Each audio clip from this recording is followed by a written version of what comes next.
I'm going to go over 11 of America's most iconic long-distance hiking trails. This is not a comprehensive list, nor a ranking. However, you'll notice there is one trail that seems to be a thru hiker fan favorite. I believe that if you could only hike one trail, I'm considering any trail longer than about 100 miles. I'll start east and move west. Breaking down what makes each trail unique, from the most famous to the more rugged. If you're wondering what your next thru hike could be, or just want a fun hiking tour around the US, stay tuned. Starting off with the crown jewel of the long trails in the US, the Appalachian Trail stretches over 2,100 miles from Georgia to Maine through 14 states, and takes 4 to 6 months to complete. As the oldest and most popular long trail in the US, I think the AT could be considered the king of long trails. Certainly the cultural backbone that launched thru hiking into what we know today. In general, the higher rainfall on the eastern half of the United States defines the AT, with more streams, ponds, and lush biodiversity, like more tree species and more amphibian species, also things like moose up north, black bears, and fireflies. The AT is often referred to as the Green Tunnel for its forested, in-the-woods experience. If you've seen The Last of the Mohicans, think of that kind of setting. Highlights include the Smoky Mountains, rolling hills and wild ponies of Grayson Highlands, McAfee Knob, the Presidential Range, and the 100-mile wilderness. The trail is well marked with white blazes, resupplies and water sources are abundant, and these convenient wooden shelters to sleep in are usually about every 15 miles. I think the Appalachian Trail is the easiest to logistically plan. There's about 20 to 40 miles between towns, with some exceptions in the northern states. The AT is known for having the most robust trail culture, with an estimated 3,000 thru hikers attempting it each year and a big annual hiking festival. The AT is notorious for its rugged trail. The dense tree roots, wet rocks, and constant elevation changes make big mile days difficult. And the dense forest can leave you starving for a view. So it has a certain poetic ring to every single person if you're an East Coaster like myself. Moving south to the Florida Trail, which stretches about 1,500 miles through the state, from the southern tip to the Panhandle, and takes 2 to 3 months to hike. The trail is known for, you guessed it, swamps. It is mostly flat and goes through lush swamps, wetlands, sawgrass prairies, dense pine forests. The Florida Trail is crawling with unique wildlife like armadillos, alligators, and over 500 species of birds. There is some really cool vegetation, lots of cool bird life. There are some alligators, which is cool if they're not too close to you. There's a lot of wading, a lot of wet feet, swamps. You'll pass through Big Cypress Swamp just north of the Everglades, the Osceola Sinks where rivers disappear into the ground, and Ocala National Forest with crystal clear springs, and some white sand beaches along the Gulf. The trail is very well blazed. Water sources are all around you, but many can be saltwater. There are only a few shelters along the trail, so most camping is wild. The Florida Trail has some monotonous road walking, and the FT is not crowded, with only about 30 people attempting a thru hike each year. Other noteworthy trails on the East Coast worth mentioning are the Long Trail, which is kind of like a mini AT stretching for 273 miles in Vermont, the Allegheny Trail, the Mountains to Sea Trail, and the Pinhoney Trail. Hey, I'm Chris, founder of Green Valley Meals. You might be interested in our adventure meals, which are 650 calorie, ready to eat meal bars. Think of them like a Rice Krispie treat on steroids. These are these really delicious bars. Moving west, the Superior Hiking Trail begins in Duluth, Minnesota, and follows the shores of Lake Superior for 300 miles all the way to the Canadian border, and takes 2 to 4 weeks to complete.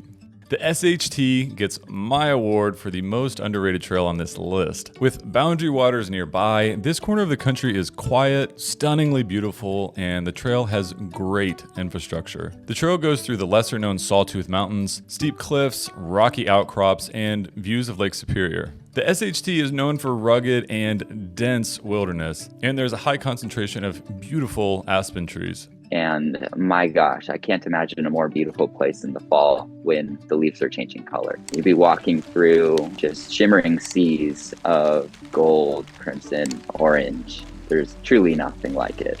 And this is where we start to see gray wolves. If you saw our video on wolf reintroductions, you know how special this region in Minnesota specifically has been for their survival. Link in the description below.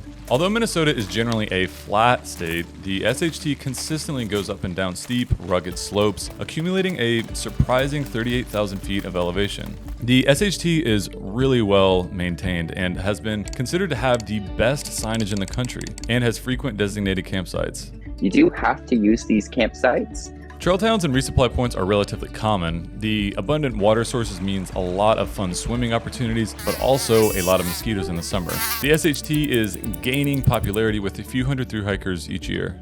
Moving down to Wisconsin. The Ice Age Trail is a 1,200 mile long trail that snakes through and entirely within the state and takes 2 to 3 months to complete.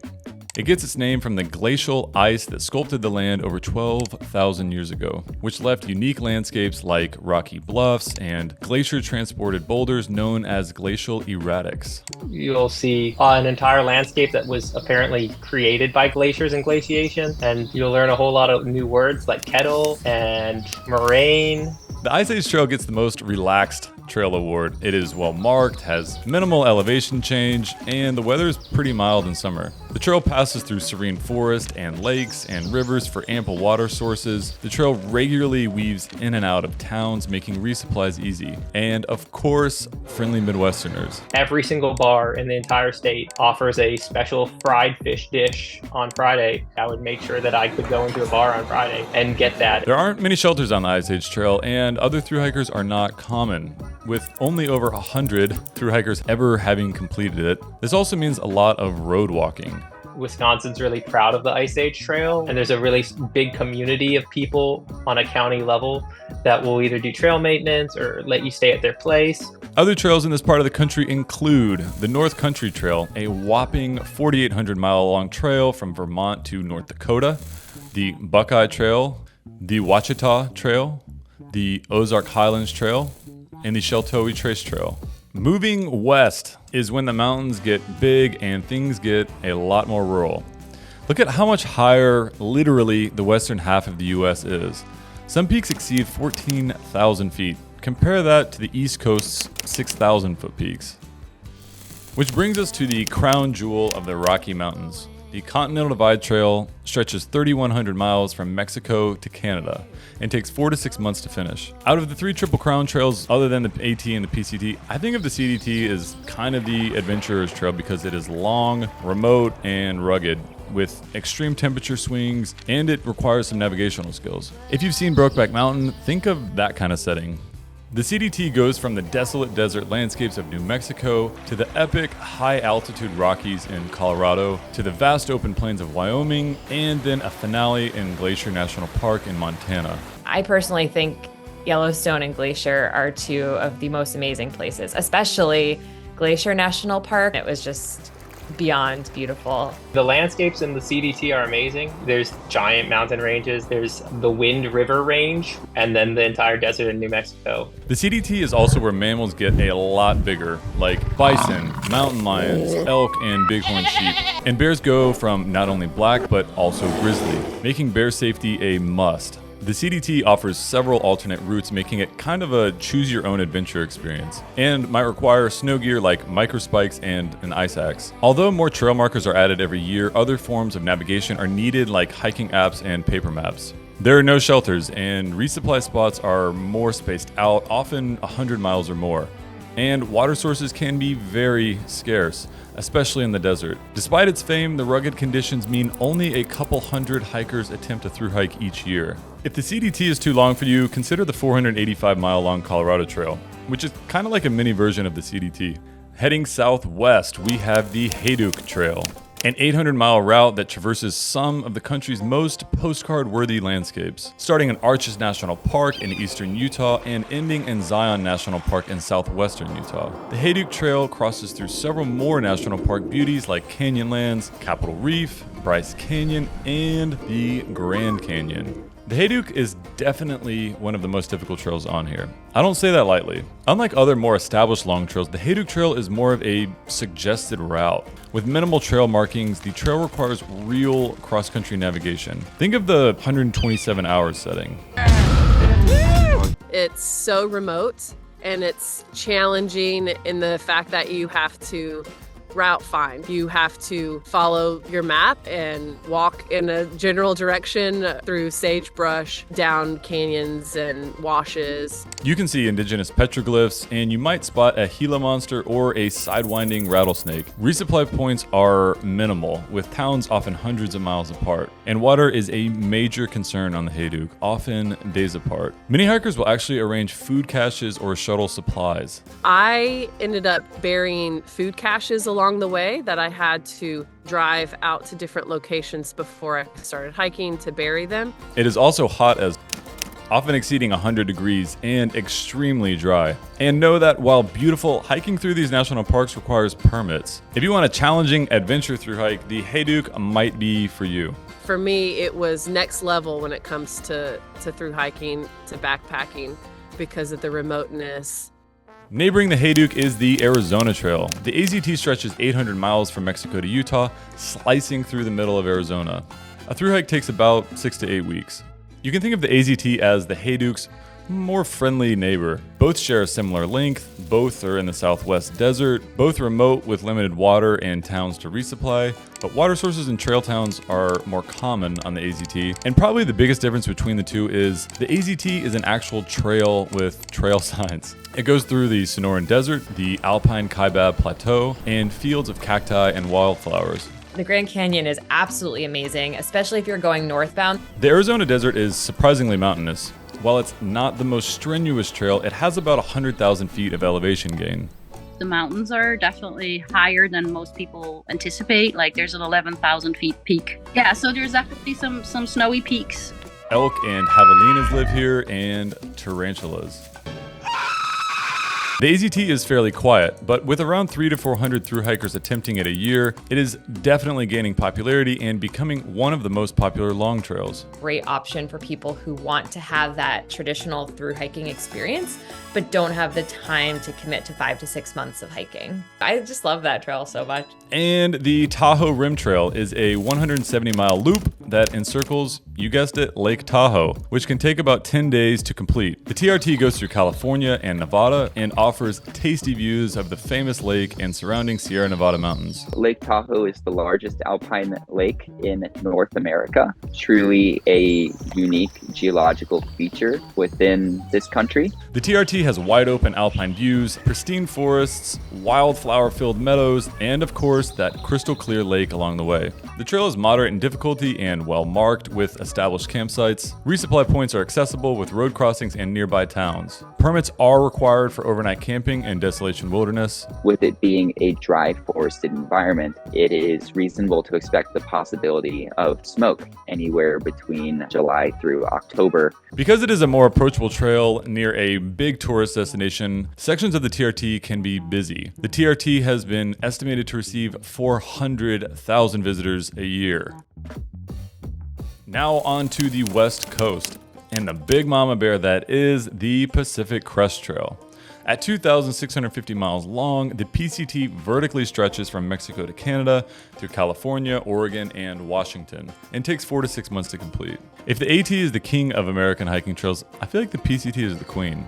Almost as famous and almost as well established. Some argue its dramatic landscapes make it the bigger beauty, and its smoother trail is famously graded for pack animals, which makes putting in bigger mile days easier. The PCT's landscape is extremely diverse, from arid deserts to towering peaks to lush, mossy forests. It feels like 5 distinct hikes in one. The desert, the High Sierra, Northern California is when you start to get into kind of the Cascade Range. Then you enter Oregon and you see these volcanic peaks. And then Washington is a little bit more like lush and green, but still has those like big expansive views. You start hitting those beautiful mountains and all the lakes, and it's just gorgeous alpine scenery. Navigation is fairly straightforward compared to some trails on this list. Those sections can be snow-covered well into summer. Trail towns with resupplies and hostels are relatively abundant, as well as water sources. There aren't many shelters. One of the really nice things that most people tend to do is cowboy camp. You'll walk into not a field of tents, but just a whole bunch of people laying out on their sleeping pads. Wildlife, particularly mammal sightings, are plenty on the PCT. Bears, marmots, taika, mountain goats, mountain lions. One of the biggest complaints with the PCT is wildfires, which, if present, can force through hikers to reroute their hike or skip entire sections. And I feel like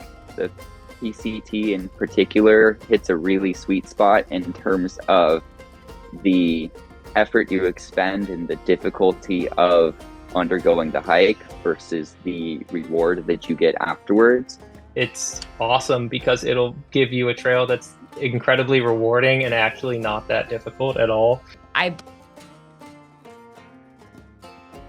PCT is the one to go for because it has everything. It has trail community, it has beautiful views and landscapes, like really diverse, wildlife. So yeah, everyone loves the PCT. Woohoo! And if the PCT is too big of a time commitment, check out the John Muir Trail. It's only 211 miles long and most of it overlaps with the PCT. Moving on up to possibly one of the most stunning regions of the country in the Pacific Northwest, we have the Wonderland Trail. It is a 93-mile loop encircling Mount Rainier in Washington. I feel like the Wonderland Trail is kind of the Mighty Mouse of trails. It is the shortest trail on the list, but packs in as much natural wonder as trails 10 times its length.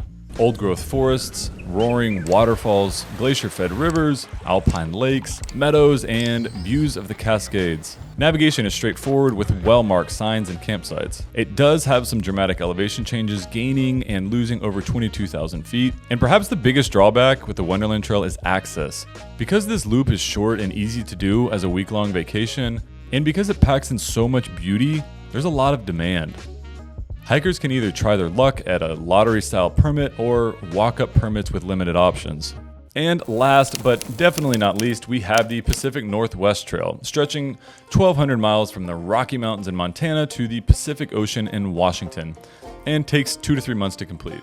Part of what makes the PNT unique to me is that it kind of bridges the CDT and the PCT experience. It combines areas like Glacier National Park from the CDT and connects them with the lush forests of Washington from the PCT, and goes through some rugged and stunning wilderness in between, like the North Cascades, and sprinkles in the rocky coastline of Olympic National Park. The PNT is extremely challenging and not recommended for beginners. It's not well marked, requires GPS, and strong cross-country navigation skills. It's a very remote trail, not busy. Some bushwhacking, so pretty challenging. A lot of elevation gain and loss. This means spaced out resupplies and hiking in almost complete solitude. I was mostly doing it by myself, and there not being any other hikers around. You really are on your own. So it's an adventure.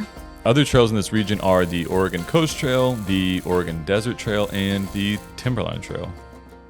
All right, based on what you know and what you've now heard, which trail would you, or should I say, are you going to hike? Has the PCT stolen your heart, or are you ready to tackle the Hayduke? We're a small team that loves the outdoors. If you liked this, we'd love it if you liked this video and subscribe to Greenbelly's channel. Or go buy some of our meals. Yeah, that'd be cool. A big thanks to all of the thru hikers who helped make this video possible.